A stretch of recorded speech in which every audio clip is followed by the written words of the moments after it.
Meu pai se recusou a me dar $2.000 para enterrar meu marido, o mesmo homem que gastou quase $900.000 com a faculdade da minha irmã, a casa dela e o casamento de conto de fadas. Quando liguei para ele, com a voz trêmula, implorando por ajuda para dar um enterro digno ao Daniel, ele fez uma longa pausa de 10 segundos. Então disse: "A Madison merece mais do que você. Você nunca mereceu nada." Minha mãe permaneceu em silêncio do outro lado da linha. Naquele dia, saí da vida deles, convencido de que seria a última vez que ouviria falar deles. Um ano depois, meu telefone tocou. Madison estava soluçando do outro lado da linha. A Receita Federal está investigando a mamãe e o papai. Eles podem ir para a prisão. Só você pode salvá-los. E percebi que, durante 25 anos, eu não era filha inútil. Eu era a única que detinha as provas. Meu nome é Gabriele, tenho 42 anos. Esta é a história de como passei de bode expiatório à pessoa que detém o destino da minha família em minhas mãos. Se você está assistindo a este vídeo, inscreva-se no canal e me diga de onde você está assistindo. Crescendo na casa dos Whitmore, aprendi desde cedo que o amor tem um preço. E o meu sempre foi reduzido a zero. Minha irmã Madison era a princesa. Era assim que meus pais a chamavam, sem ironia, sem hesitação. Ela tinha aquele tipo de beleza que fazia estranhos pararem para elogiar os genes da minha mãe. Cabelo loiro, olhos verdes, um sorriso capaz de convencer até o professor mais severo a dar mais tempo para a lição de casa. Eu era pessoa confiável, o que soa como um elogio até você perceber que é um código para aquela com quem não precisamos nos preocupar. Os números contam a história melhor do que os sentimentos jamais poderiam. A educação de Madison na USC custou aos meus pais $287.000 entre 2005 e 2009. 4 anos de universidade particular, mensalidades da fraternidade, viagens de férias de primavera para Cabo e uma festa de formatura que rivalizou com alguns casamentos. Lembro-me de estar sentada na plateia durante a cerimônia de formatura dela, vendo meu pai radiante como se tivesse ganhado na loteria. Minha educação me custou 11 anos de pagamento de dívidas. Peguei emprestado $34.000 para uma faculdade comunitária e uma universidade estadual, e paguei de volta com juros de 6% enquanto comia miojo 3 noites por semana. Ninguém compareceu à minha formatura. Meus pais tinham um torneio de golfe naquele fim de semana, e Madison estava exausta depois de um dia no spa. Quando Madison completou 18 anos, meu pai lhe entregou as chaves de um BMW Série 3 novinho em folha, $42.000 em engenharia alemã, embrulhado em um laço vermelho. Lembro-me dela gritando na entrada da garagem enquanto eu ficava observando. Eu dirigia um Honda Civic de 1998 que havia comprado por $3.000 com o dinheiro que economizei trabalhando em um supermercado desde os 16 anos. O ar-condicionado não funcionava há 2 anos. Por muito tempo, achei que a culpa era minha. Eu não era bonita o suficiente. Não era charmosa o suficiente. Não tinha aquela qualidade invisível que Madison possuía e que a tornava digna de adoração. Eu não culpo mais a Madison. Ela apenas aceitou o que lhe foi dado. Eu me culpo por ter passado 25 anos acreditando que não merecia absolutamente nada. O padrão se repetiu em cada etapa importante, mas nada o tornou mais claro do que nossos casamentos. Madison se casou em outubro de 2018 em um resort em Sedona. 180 convidados, um quarteto de cordas para a cerimônia, uma banda de 12 músicos para a recepção, flores importadas do Equador, um vestido de noiva feito sob medida que custou mais do que meu salário anual na época. $78.000. Meu pai anunciou o valor total no jantar de ensaio como se fosse uma medalha de honra. Nada é caro demais para minha filhinha, disse ele, erguendo sua taça de champanhe enquanto a plateia aplaudia. Casei-me em março de 2012 na prefeitura de Phoenix. Havia 12 convidados, a maioria familiares do Daniel e 2 amigos do trabalho. Meu vestido custou $120, comprado em uma loja de departamentos. A recepção foi um jantar com sanduíches em um café próximo. Custo total, $1.200. Nós pagamos tudo do nosso próprio bolso. Minha mãe não compareceu. Ela tinha um horário marcado no spa com meses de antecedência e não podia ser remarcado. Ela enviou um cartão com um vale-presente de $50 para um restaurante onde nunca tínhamos ido. Meu pai chegou com 40 minutos de atraso, sem presente, vestindo calças caqui e uma camisa polo como se estivesse indo para um almoço informal. Apertou a mão de Daniel com o entusiasmo de quem encontra seu contador. Boa sorte, disse-lhe ao meu marido. Espero que você ganhe dinheiro suficiente para cuidar dela. E saiu antes de cortarmos o bolo.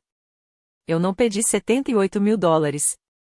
Eu não pedi sedona, nem quartetos de cordas, nem flores importadas. Eu só queria que minha mãe estivesse lá. Eu queria que meu pai me olhasse do mesmo jeito que olhava para Madison. Mas, aparentemente, até isso era pedir demais. Naquela noite, Daniel segurou minha mão enquanto eu chorava em nosso pequeno apartamento. Eles não te veem, disse-lhe baixinho. Mas eu vejo, e você merece ser amada. Ele foi a primeira pessoa que me fez acreditar que isso poderia ser verdade. A exclusão nem sempre era dramática. Às vezes era silenciosa, administrativa, como se eu tivesse sido removido de uma lista de e-mails cuja existência eu desconhecia. Em 2019, descobri que existia um grupo de bate-papo da família chamado Família Whitmore. Madison, meus pais, Brandon, marido da Madison, todos incluídos. 23 meses de planos de aniversário, organização de feriados e piadas internas. Só fiquei sabendo porque a Madison me encaminhou por engano uma mensagem que era para o grupo. Quando perguntei à minha mãe por que eu não tinha sido adicionada, ela pareceu genuinamente confusa. Ah, eu pensei que você tivesse sido, disse ela. Vou te adicionar agora. Ela nunca o fez. Em todos os jantares de Natal, a disposição dos lugares à mesa revelava uma verdade que minha família não ousaria dizer em voz alta. Madison e Brandon sentaram-se à mesa principal com meus pais, a mesa dos adultos, como meu pai a chamava, embora eu fosse 6 anos mais velha que minha irmã. Daniel e eu fomos relegados a uma mesa de cartas dobrável no canto, junto com primos distantes e a tia idosa da minha mãe, que não conseguia se lembrar do nome de ninguém. Daniel chegou a brincar dizendo que estávamos sentados com as pessoas que meus pais eram legalmente obrigados a convidar, mas que esperavam que não viessem. Ele parou de brincar quando viu minha cara. Quando fui promovido a contador sênior em 2020, após 9 anos de semanas de 60 horas e 3 certificações profissionais, ninguém da minha família reconheceu isso. Nem um cartão, nem uma ligação, nem mesmo uma mensagem de texto. 3 meses depois, Madison anunciou que ia abrir seu próprio negócio, uma imobiliária financiada integralmente pelos meus pais.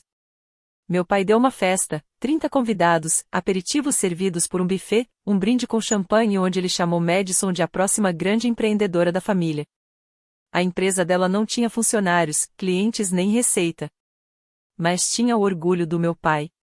Eu era contador e ajudava famílias a lidar com as decisões financeiras mais complexas de suas vidas. Mas para minha família, eu era apenas uma ferramenta útil quando precisavam de alguém para revisar a papelada, invisível no resto do ano. E por falar em papelada, meu pai me pediu para revisar seus documentos fiscais 3 vezes entre 2016 e 2022. Você entende disso, ele disse. Madison não se dá bem com números. Eu deveria ter dito não. Em vez disso, ajudei porque era isso que eu fazia. Era quem eu era. Naquela época, eu não sabia que aqueles documentos se tornariam os arquivos mais importantes que eu jamais teria em mãos.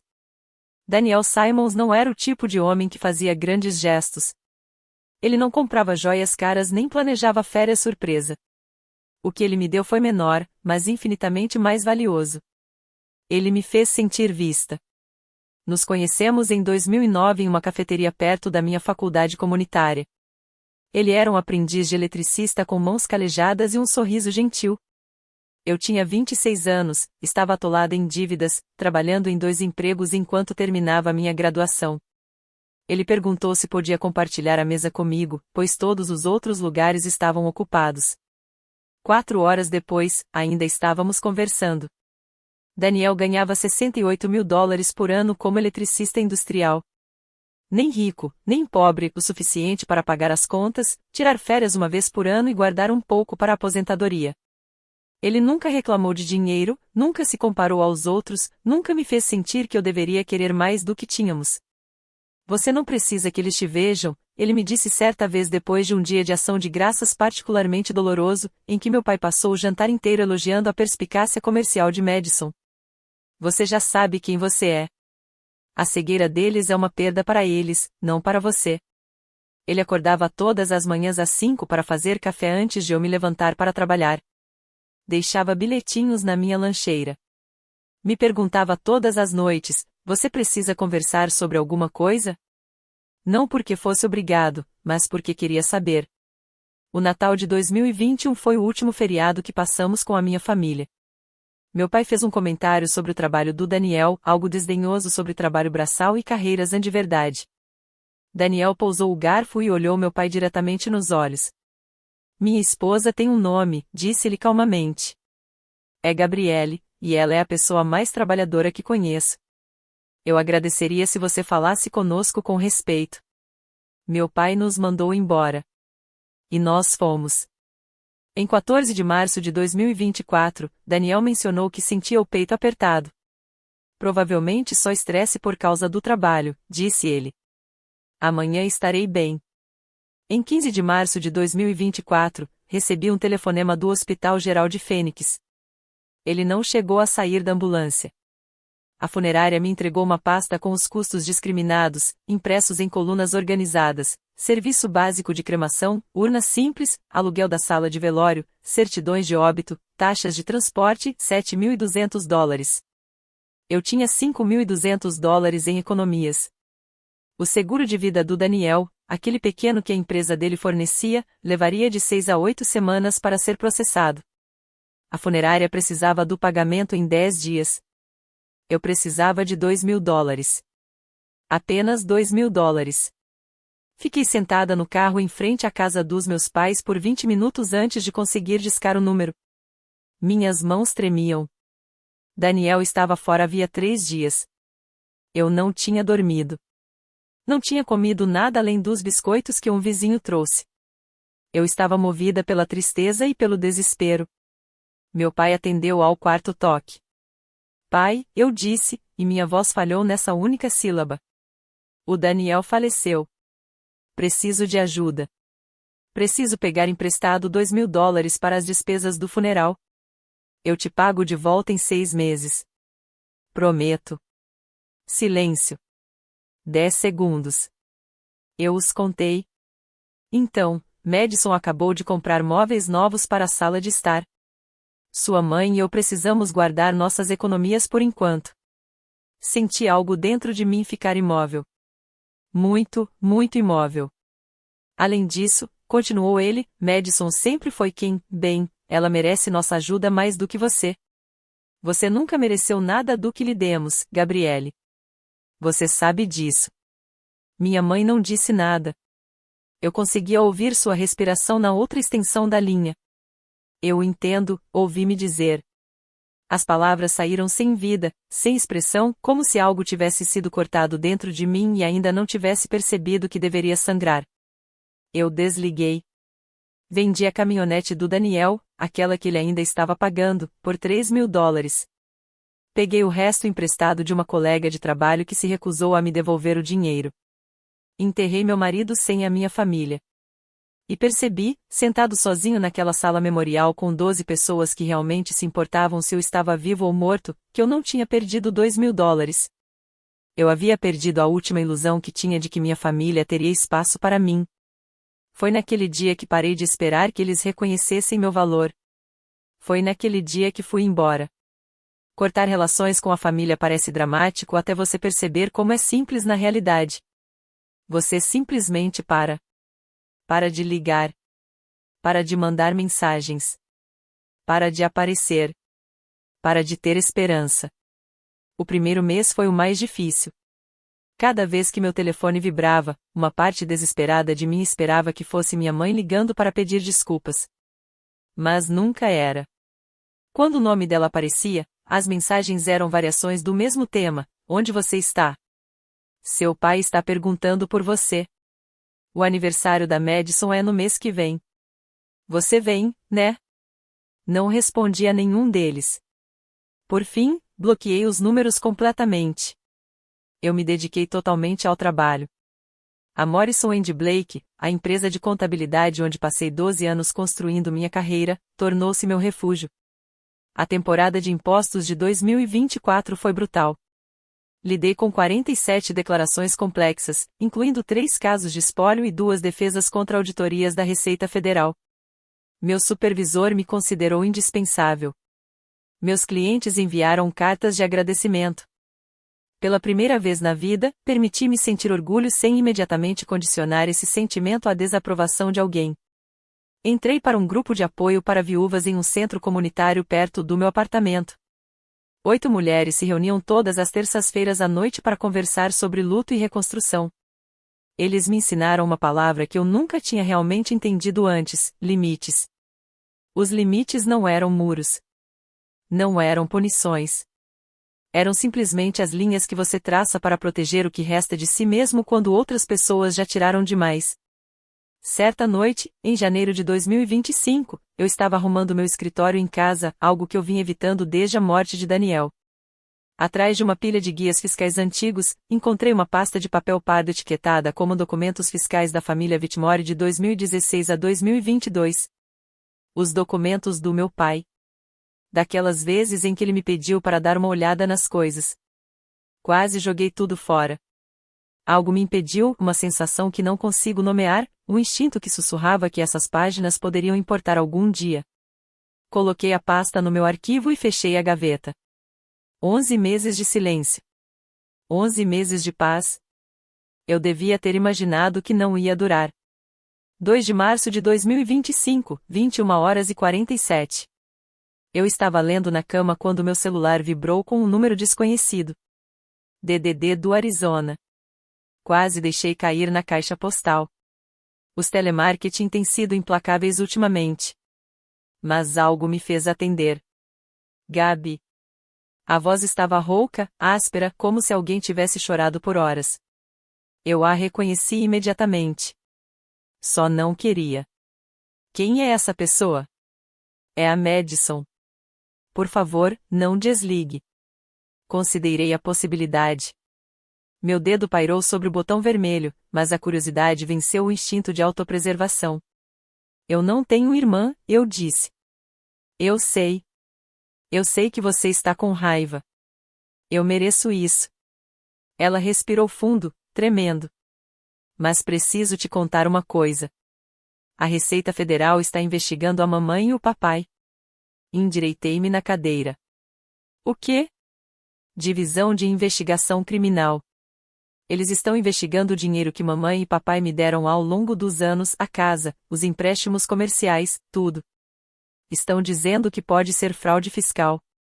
Papai pode ir para a prisão, Gabi. Ir mesmo para a prisão.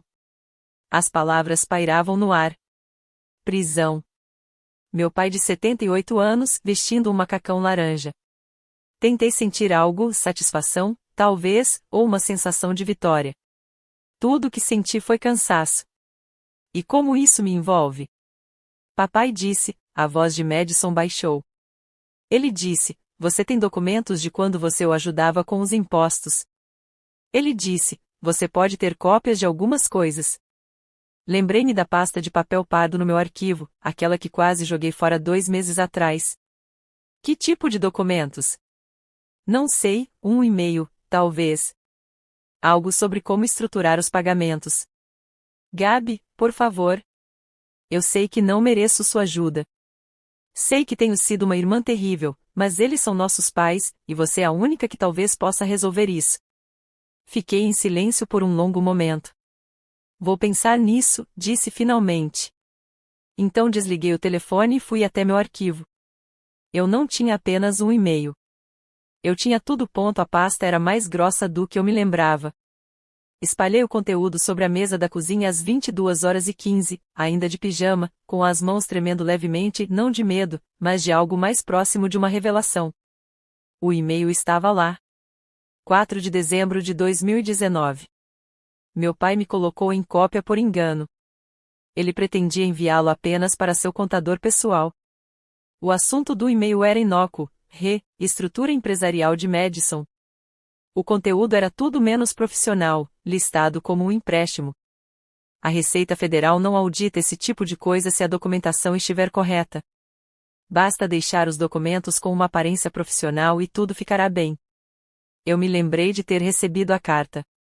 Lembro-me de ter sentido um leve desconforto, mas estava ocupado com a época de declaração do imposto de renda e disse a mim mesmo que não era da minha conta. Meu pai era um empresário bem-sucedido. Ele sabia o que estava fazendo. Agora eu entendi exatamente o que ele tinha estado fazendo. O contrato de empréstimo foi datado de março de 2020, $285 mil de Ronald e Patricia Whitmore para Madison Whitmore Keller. Juros de 0%. Sem cronograma de pagamento, sem cláusulas de inadimplência, sem garantia.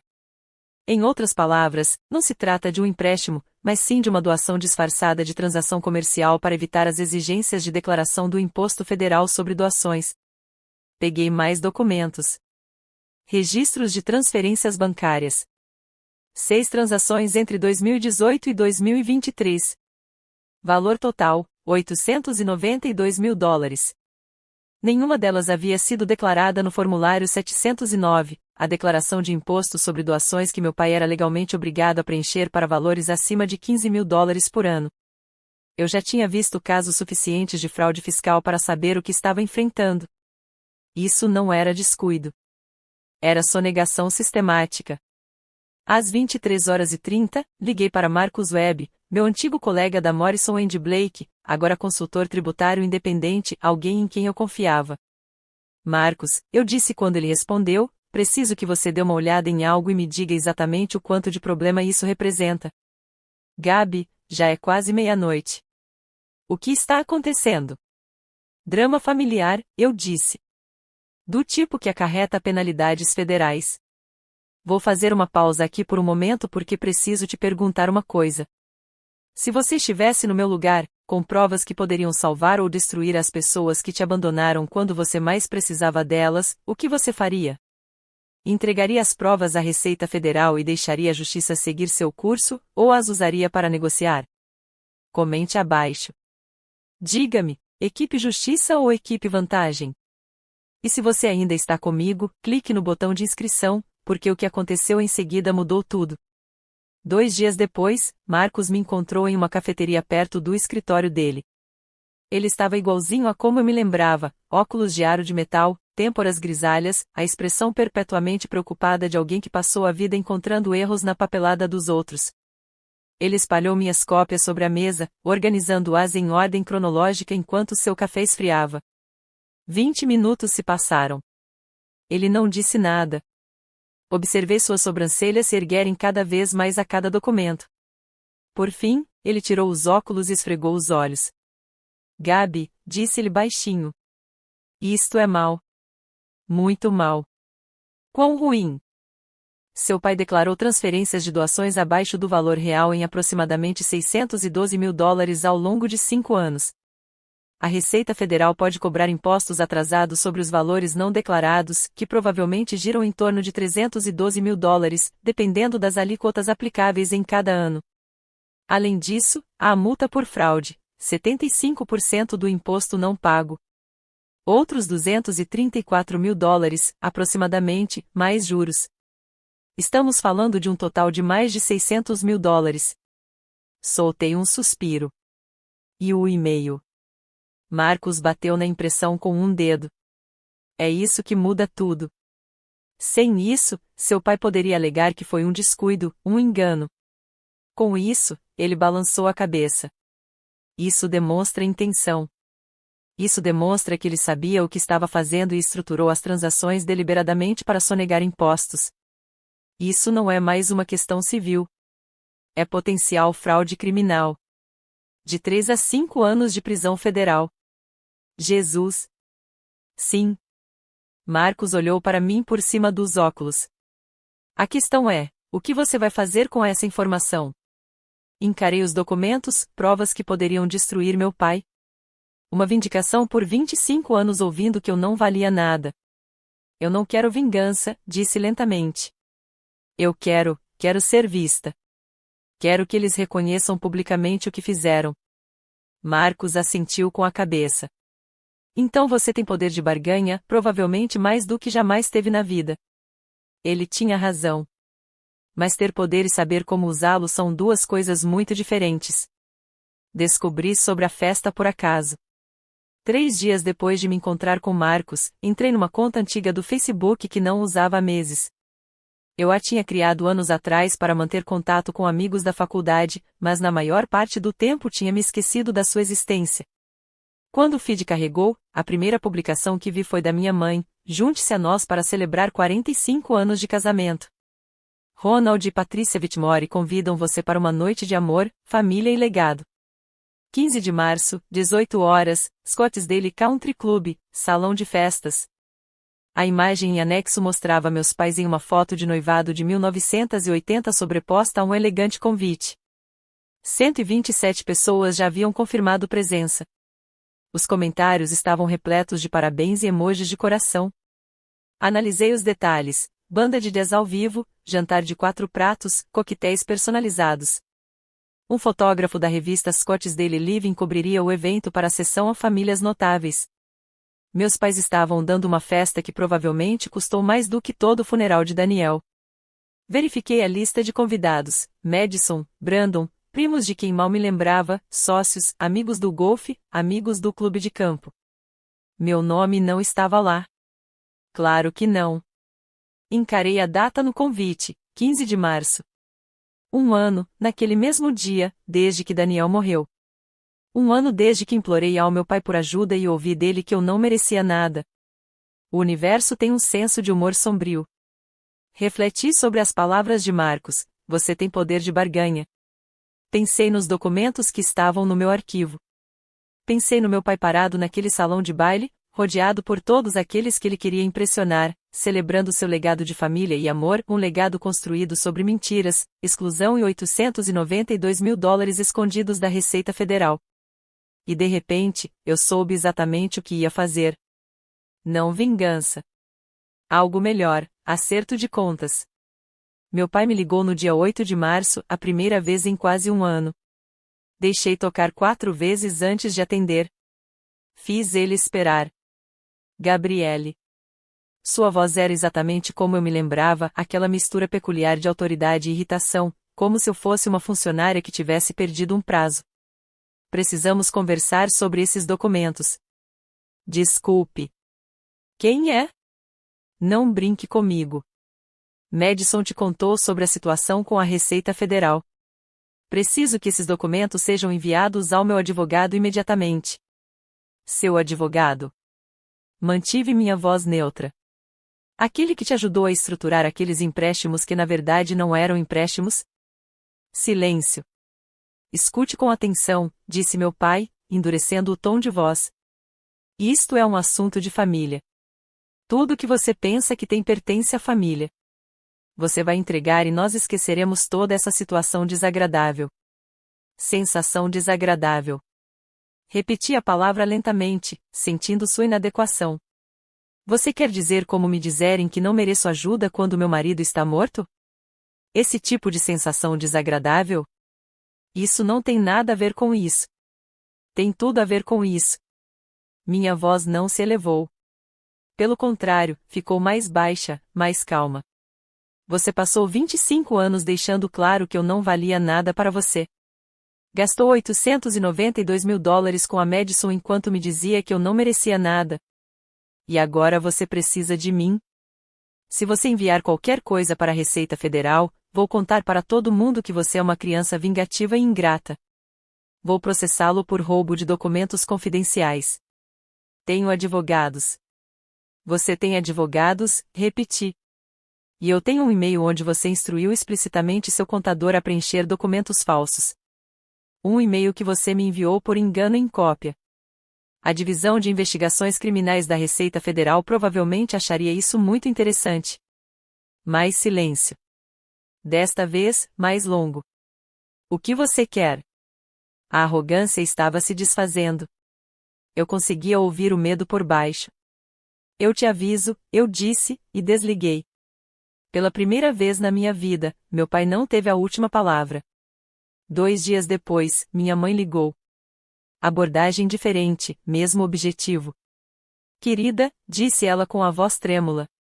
Não consegui distinguir se era genuíno ou ensaiado. Esperei 37 anos para ouvir minha mãe me chamar de querida. Agora, soava vazio, mais um artifício do que um termo carinhoso. Você está ligando para se desculpar? Perguntei, ou para pedir documentos? Uma pausa. Ambos? Quero ambos. Ao menos ela foi honesta. Eu sei que cometemos erros, continuou ela. Eu sei que a família foi injusta com você às vezes, mas seu pai está sob muita pressão agora. A saúde dele não é mais a mesma. Se ele for preso. Você sabia? Interrompi. Sobre a fraude fiscal? Silêncio. Preciso de uma resposta, mãe. Você sabia que ele estava escondendo dinheiro através dos empréstimos comerciais falsos da Madison? Eu confiei no seu pai para cuidar das finanças. Não fiz perguntas. Você não fez perguntas quando ele gastou 900 mil dólares com a Madison e nada comigo. Mantive a voz firme. Você não disse nada quando ele me disse que eu não merecia ajuda para enterrar meu marido. Você nunca disse nada. Gabi, por favor. Seu silêncio não era neutro, mãe. Era uma escolha. Cada vez que você permanecia em silêncio enquanto ele me tratava como se eu não fosse nada, você estava concordando com ele. Agora eu conseguia ouvi-la chorar, lágrimas verdadeiras ou lágrimas estratégicas. Já não tinha certeza se isso importava mais. Ele vai alterar o testamento, disse ela de repente. Seu pai disse que se você entregar esses documentos à Receita Federal, ele vai garantir que você não receba um centavo. Eu ri. Ri de verdade. Mãe, eu não estou no testamento do papai desde 2018.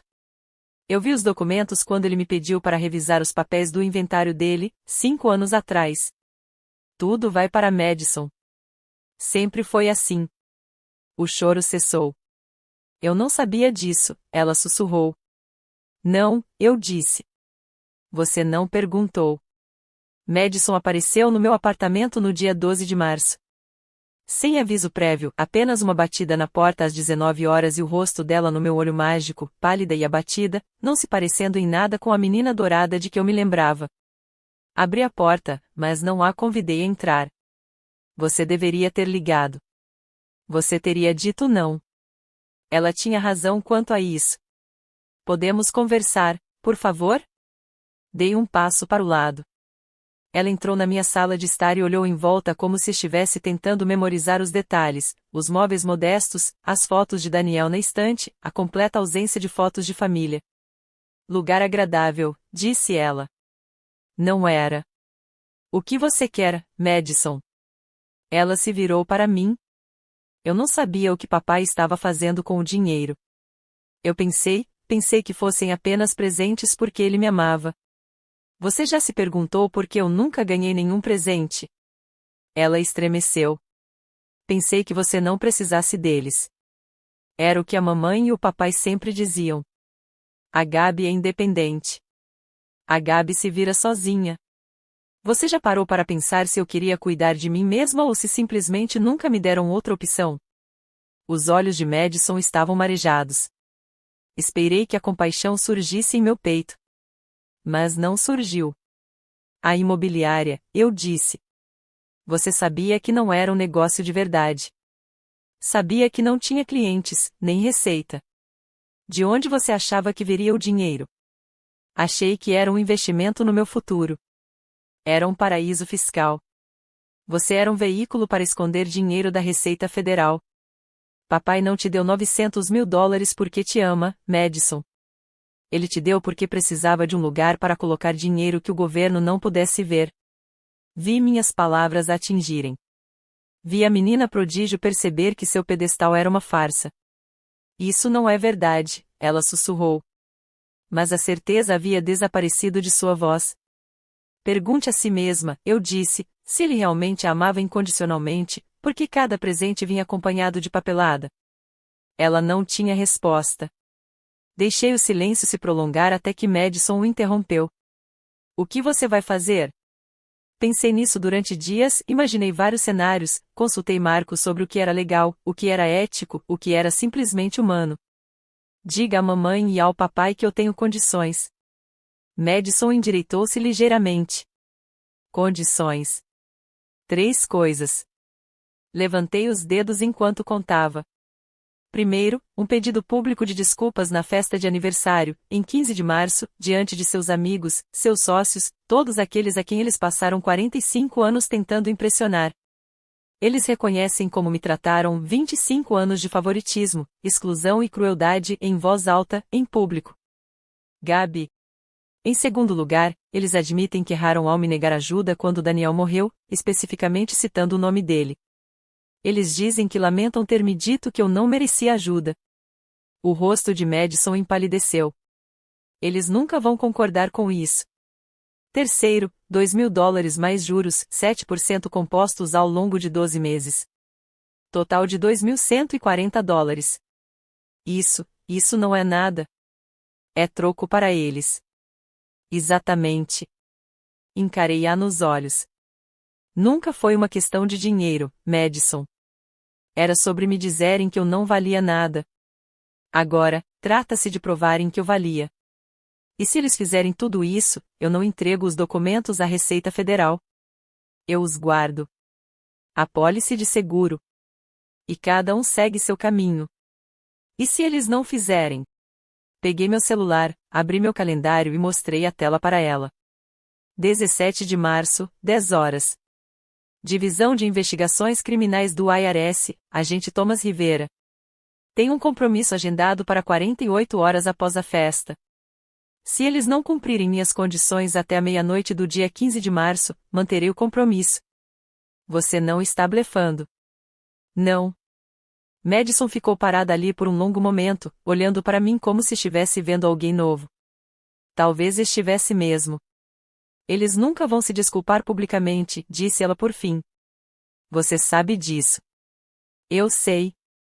Caminhei até a porta e a abri. Mas estou dando a eles uma chance. Assim, quando tudo desmoronar, eles não poderão dizer que eu não fiz nada. Ela saiu sem dizer mais nada. A escolha agora era deles. 15 de março de 2025.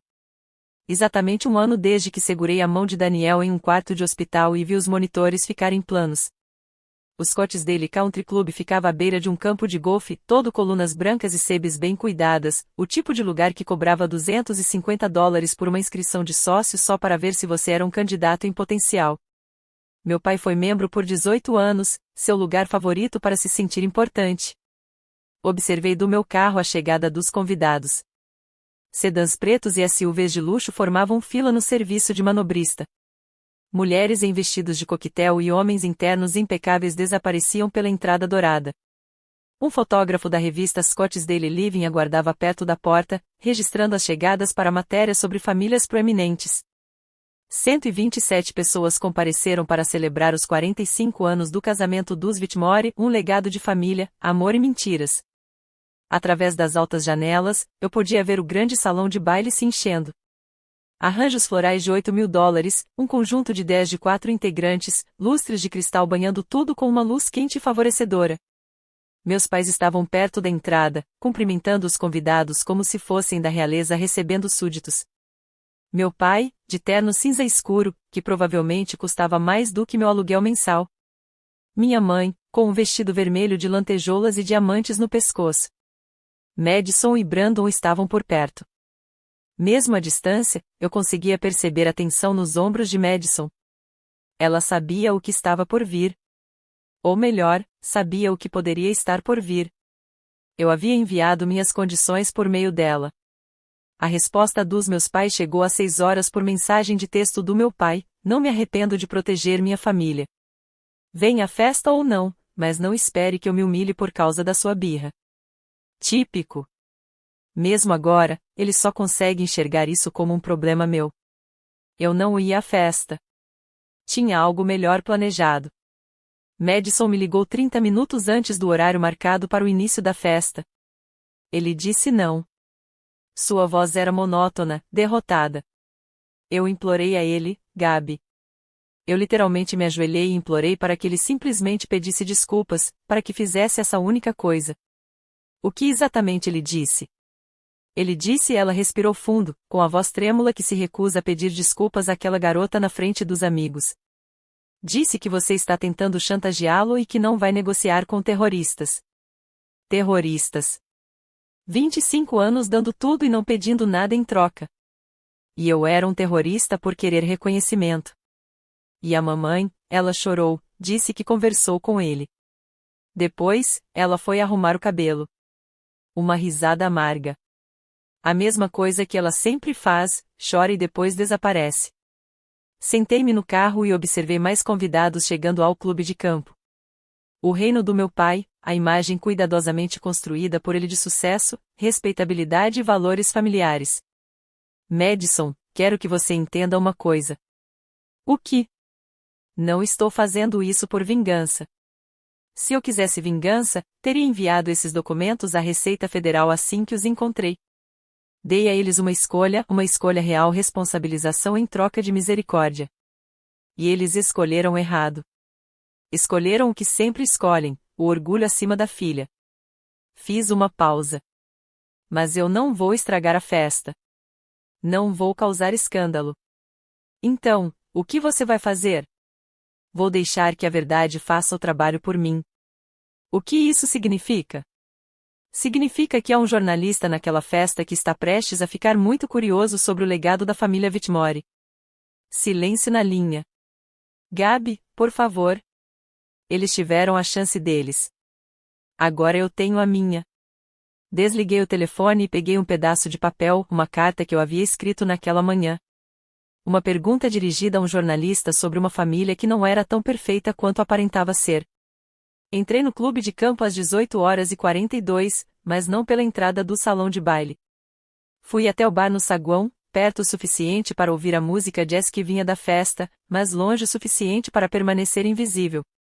A carta havia sido entregue uma hora antes por um serviço de entrega expressa.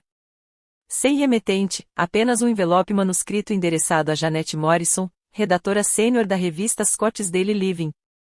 Dentro havia uma única folha de papel com uma pergunta simples. O Sr. Ronald Whitmore celebrou publicamente a doação de quase $900 mil para sua filha mais nova, Madison, ao longo da última década. Sua filha mais velha, Gabrielle, não foi convidada para a celebração desta noite. Ela também não recebeu nenhuma ajuda financeira quando seu marido faleceu no ano passado. Poderia pedir ao Sr. Whitmore que explicasse essa discrepância? Para matérias sobre famílias proeminentes, os leitores podem se interessar em saber como os valores familiares se manifestam a portas fechadas.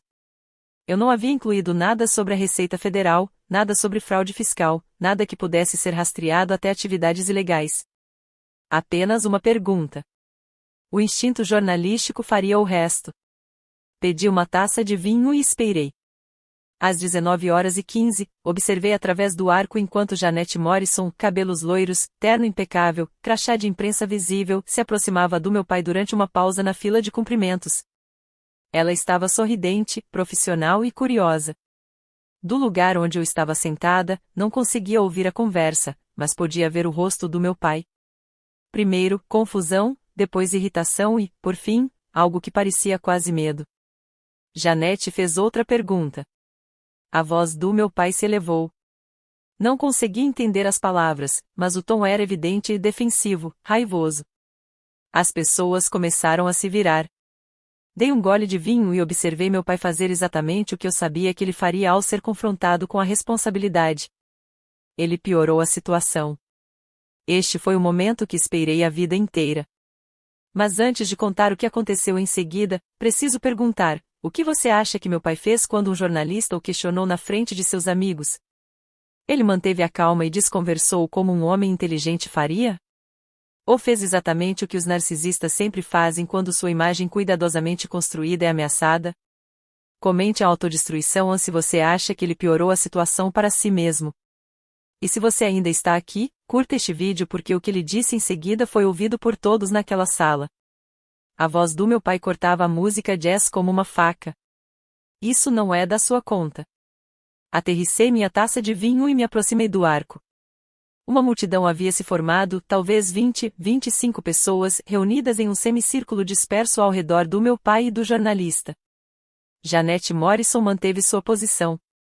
Sr. Whitmore, estou simplesmente fazendo uma pergunta factual. O senhor já celebrou publicamente sua generosidade para com sua filha, Madison.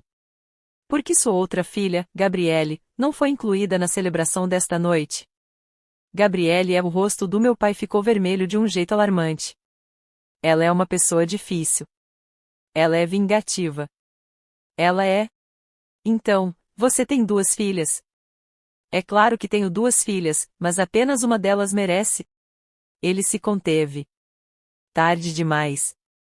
Merece o quê, Sr. Whitmore? O salão de baile ficou em silêncio. A banda de 10 parou de tocar. Cerca de 120 convidados permaneceram imóveis, com as bebidas a meio caminho dos lábios, assistindo ao patriarca da proeminente família se descontrolar em tempo real. Madison merece nosso apoio, disse meu pai, tentando se recompor. Ela sempre foi o tipo de filha que... Uma voz vinda da multidão.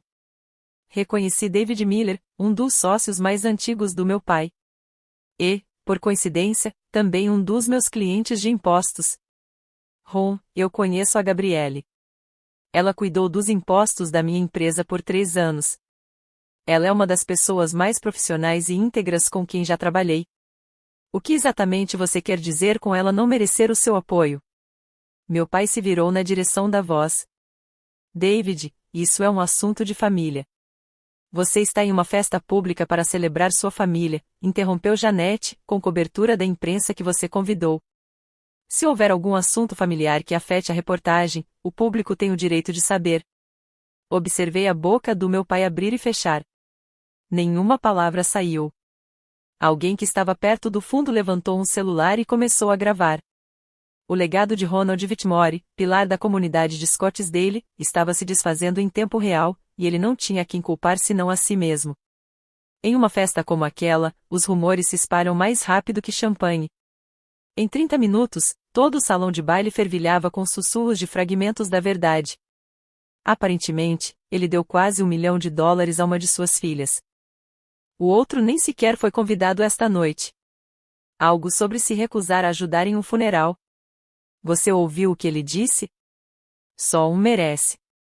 Fiquei no bar do lobby, saboreando minha segunda taça de vinho, observando o êxodo pelas janelas. Os hóspedes começaram a sair mais cedo, checando seus relógios com repentina urgência, inventando obrigações que não existiam 1 hora atrás. Minha mãe tentou minimizar os danos.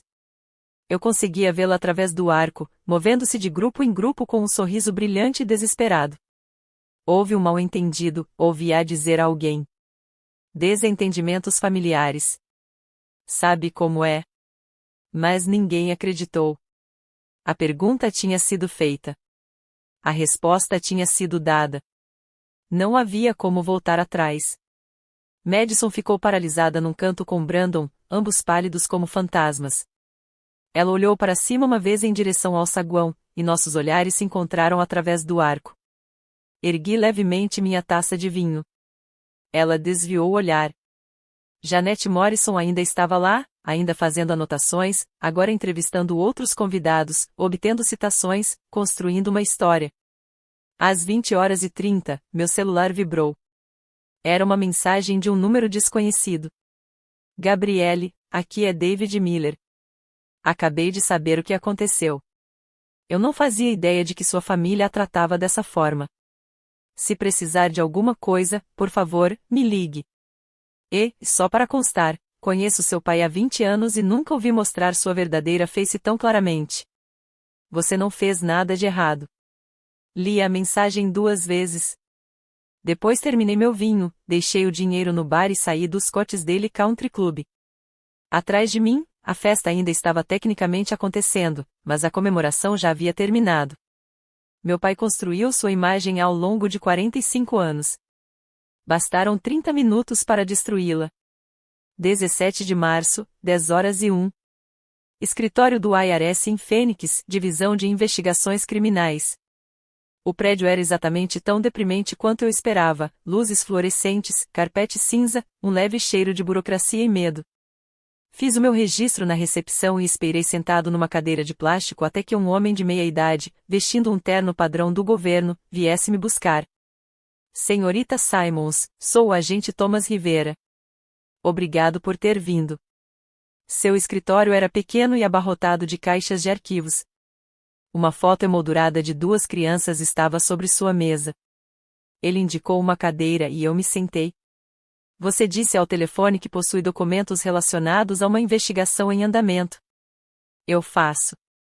Coloquei a pasta na mesa dele, cópias de tudo, o e-mail, os contratos de empréstimo, os comprovantes de transferência bancária, os formulários 709 incompletos.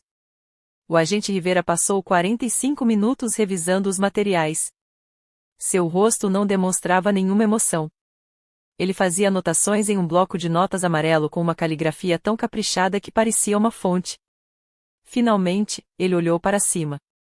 Esses documentos parecem mostrar um padrão de sonegação sistemática de impostos sobre doações ao longo de aproximadamente 5 anos.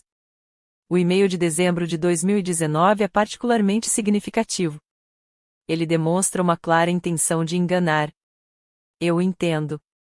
Se nossa investigação confirmar o que esses documentos sugerem, seu pai poderá enfrentar uma dívida tributária de cerca de US$ 300 mil, além de uma multa por fraude de aproximadamente 75%, mais os juros acumulados. A responsabilidade total poderá ultrapassar US$ 600 mil. E também poderá enfrentar acusações criminais, embora, dada a idade de seu pai e a ausência de antecedentes criminais, o Ministério Público Federal provavelmente optará por sanções civis em vez de um processo criminal. Mas essa decisão não cabe à minha divisão. Assenti com a cabeça. O que acontece agora? Estamos ampliando nossa auditoria. Seu pai será notificado em até 7 dias úteis. Ele fez uma pausa. Você entende que, uma vez que você enviar esses documentos, esse processo não poderá ser revertido? Eu entendo. E você ainda está disposto a prosseguir? Pensei em Daniel. No funeral que paguei sozinha. Em me dizerem que eu não merecia nada. Sim, eu disse. Sou eu. A carta da Receita Federal chegou à casa dos meus pais no dia 24 de março. Eu sei porque Madison me ligou 20 minutos depois que meu pai abriu. Eles estão ampliando a auditoria. Sua voz era oca. 6 anos de declarações de imposto de renda. Estão pedindo documentação para cada transferência para minha empresa. Eu te disse o que ia acontecer. Meu pai nunca ouvi assim. Ele jogou um abajur. Minha mãe se trancou no quarto. Ela fez uma pausa. O advogado dele ligou hoje de manhã e disse que a Receita Federal tem provas de declaração falsa intencional. Ele disse que não podem mais alegar que foi um engano. Ouvi sem responder. Não havia nada a dizer. O advogado disse que quem forneceu esses documentos à Receita Federal transformou uma auditoria civil em uma investigação de fraude. Ele disse que, sem aquele e-mail, eles poderiam ter conseguido um acordo para pagar apenas as multas. Agora a voz de Madison falhou.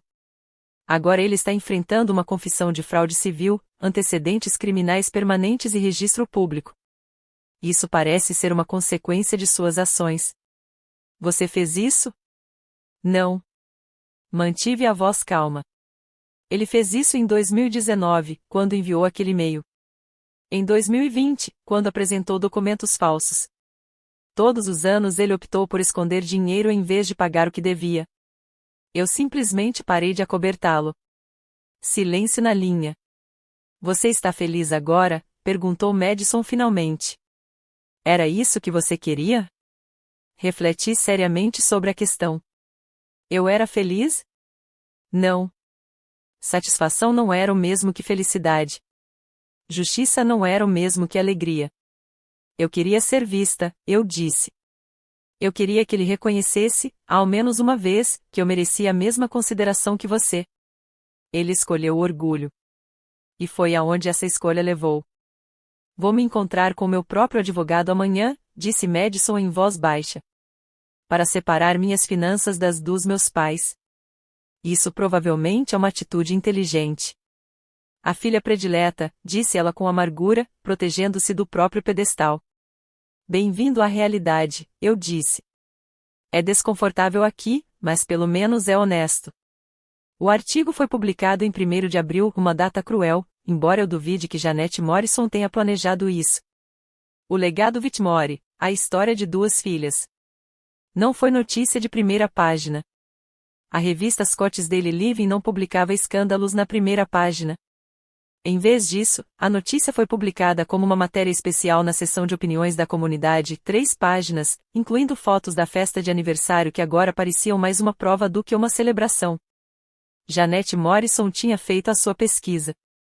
O artigo não mencionava a investigação do IRS, ela não tinha acesso a essa informação, mas documentava todo o resto com precisão cirúrgica.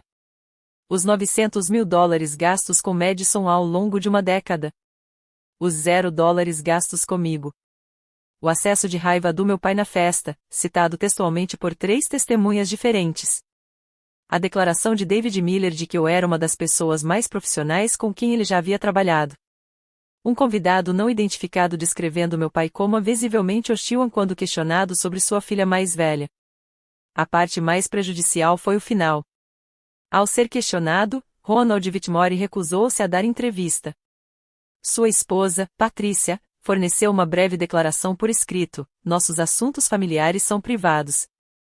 Nenhum dos dois respondeu às perguntas sobre o motivo pelo qual sua filha mais velha, uma respeitada profissional da área tributária na região de Phoenix, não foi convidada para a celebração nem mencionada nos discursos ou nas fotos da noite.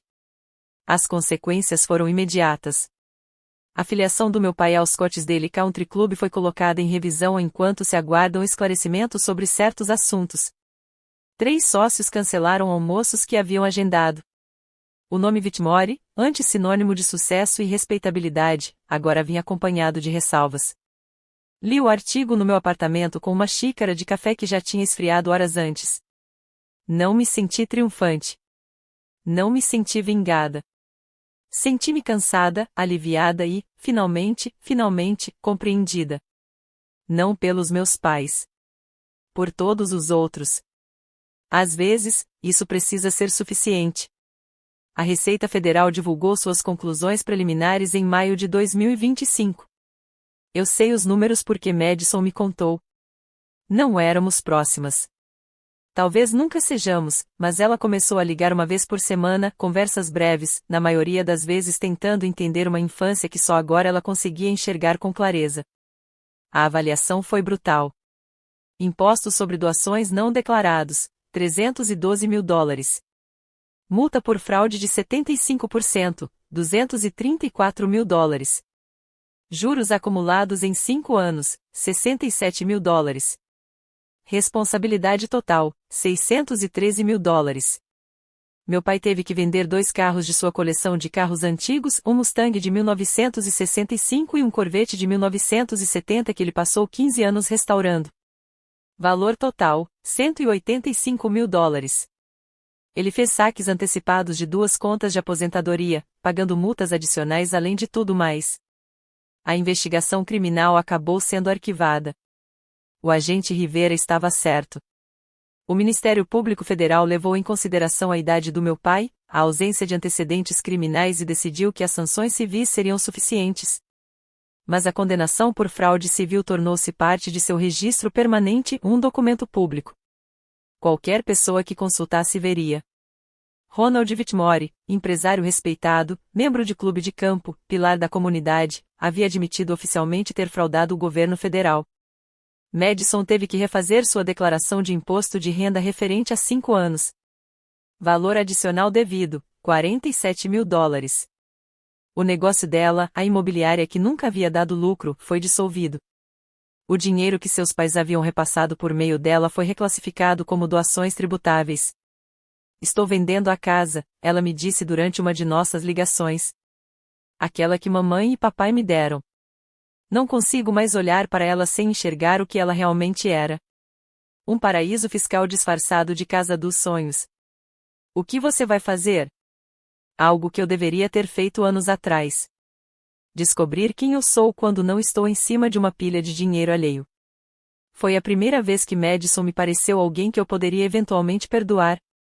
Meus pais lidaram com as consequências exatamente como eu esperava, mal.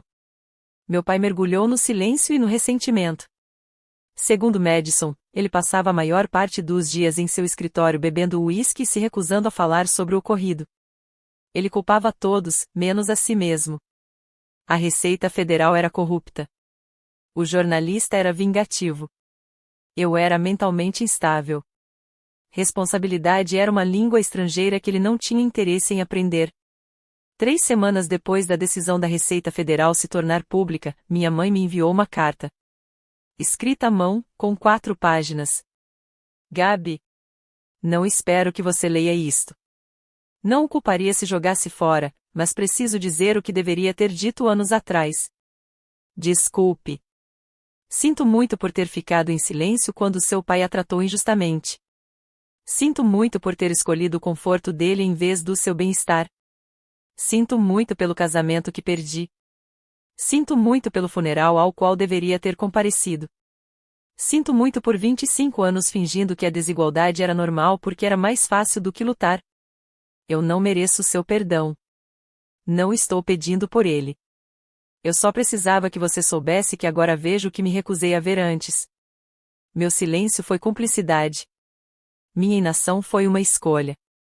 Você merecia coisa melhor. Você merecia muito coisa melhor. Espero que você esteja bem. Espero que esteja feliz. Espero que um dia, se você quiser, possamos conversar. Não como mãe e filha, abandonei esse direito há muito tempo, mas como 2 pessoas que superaram uma situação difícil. Independentemente da sua decisão, eu te amo. Sempre amei, mesmo quando eu era fraco demais para demonstrar. Patrícia. Li a carta 3 vezes. Depois, guardei-a na gaveta da minha escrivaninha. Eu não estava pronta para responder.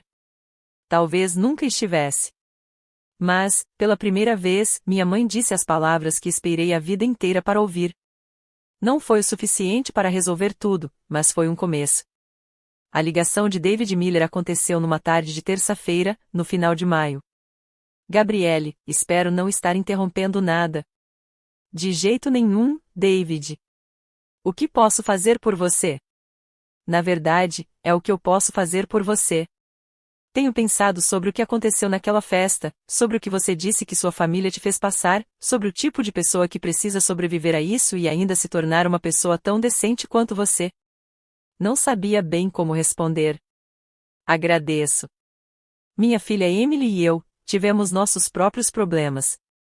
Cometi muitos dos mesmos erros que seu pai cometeu, favorecer um filho em detrimento do outro, presumir que sucesso significava dar coisas em vez de dar tempo. Depois que vi o que aconteceu com sua família, liguei para ela pela primeira vez em 2 anos. Como foi? Ela chorou. Eu chorei. Vamos jantar juntas na semana que vem. Ele fez uma pausa. Você não apenas se defendeu, Gabriele.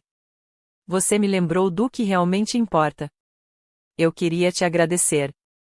Senti as lágrimas ameaçando cair e pisquei para contê-las. Era a primeira vez que eu chorava desde o funeral de Daniel. Obrigado, David. Isso significa mais do que você imagina. Houve também outras mudanças. Marcus Webb me recomendou para uma vaga em uma empresa maior, a Collins and Associates, uma das principais empresas de contabilidade da região de Phoenix. Sou gerente sênior de impostos, especializado em planejamento sucessório e declarações de imposto de renda complexas. Meu salário é de $112 mil, um aumento de 35% em relação ao que eu ganhava antes. Aceitei. Em junho, o grupo de apoio ao luto que eu frequentava me pediu para compartilhar minha história com os novos membros. Não a parte dramática com a Receita Federal, mas sim a questão de estabelecer limites, me afastar, escolher a mim mesma pela primeira vez em 42 anos. 12 mulheres ouviram. 4 delas choraram. 3 delas disseram algo como eu precisava ouvir isso. Durante 25 anos, busquei validação em pessoas que não podiam me dar. Agora, eu a estava recebendo de pessoas que realmente podiam. 15 de março de 2026. 1 ano desde a festa. 2 anos desde a morte de Daniel. O cemitério estava silencioso sob a luz da manhã. O orvalho ainda se agarrava à grama. Um sabiá cantava em algum lugar entre as árvores perto do galpão de manutenção. Eu havia trazido crisântemos brancos, os favoritos de Daniel.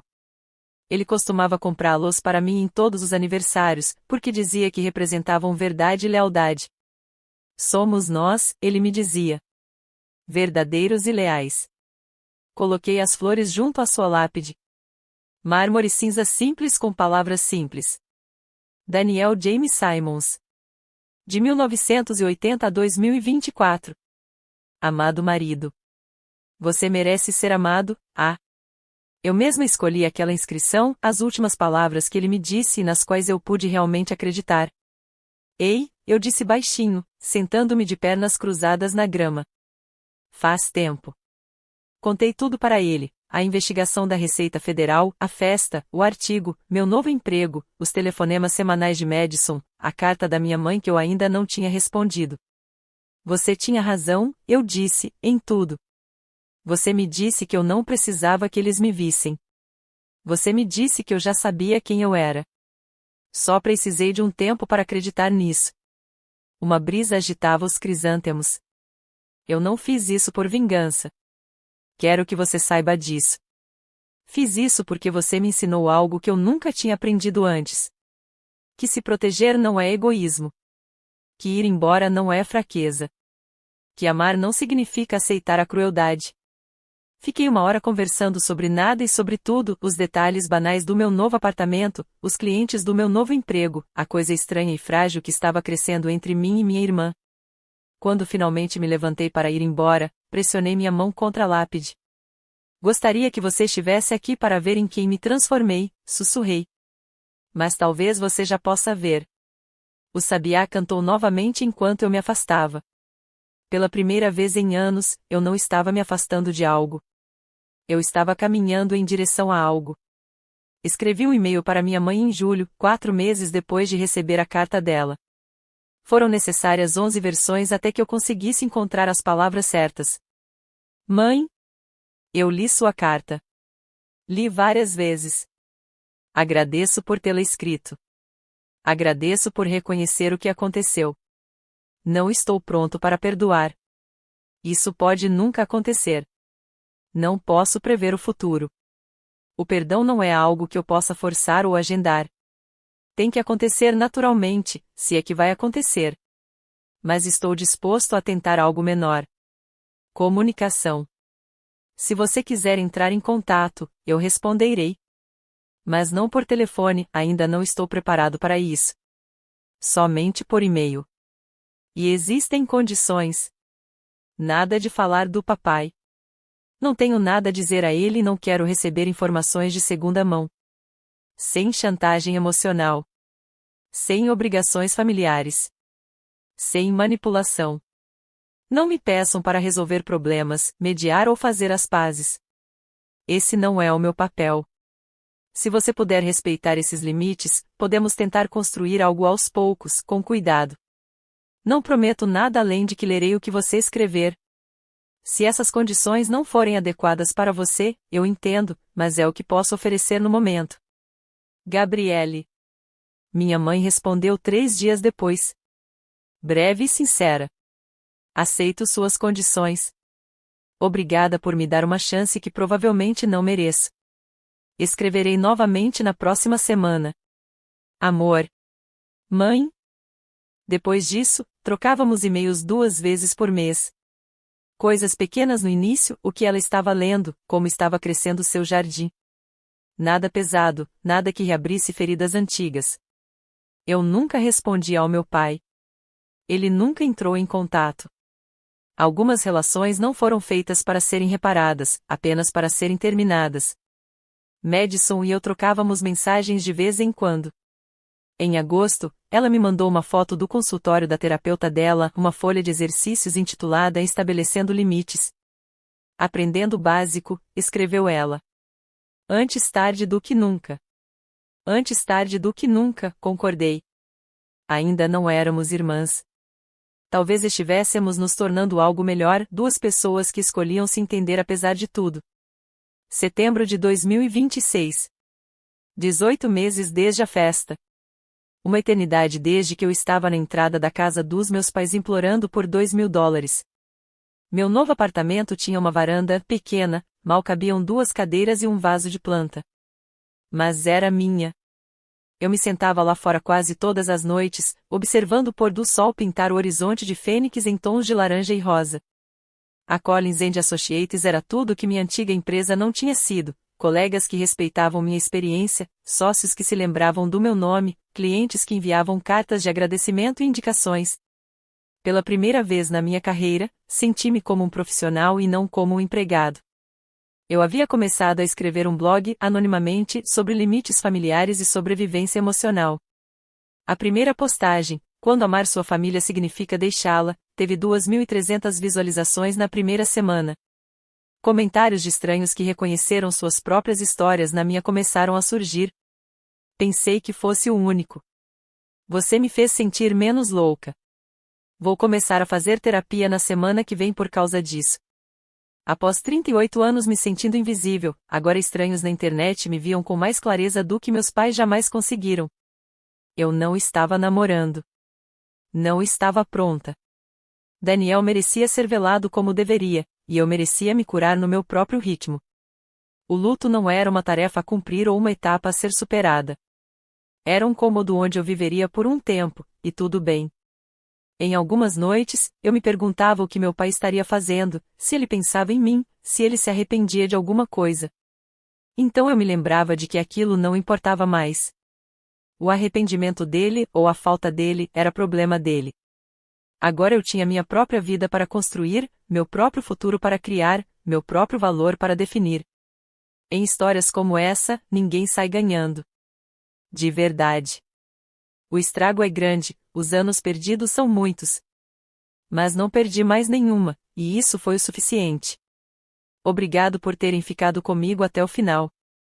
Se a minha história te ajudou a enxergar algo sobre a tua própria família ou te deu permissão para estabelecer um limite que tens receio de estabelecer, então partilhá-la valeu a pena. Estabelecer limites não é egoísmo, é questão de sobrevivência. E às vezes as pessoas que dizem nos amar mais são aquelas de quem mais precisamos nos proteger. Curta, inscreva-se e ative o sininho de notificações para não perder as próximas novidades. E se você quiser ouvir mais histórias como essa, confira a descrição para encontrar links para outros vídeos.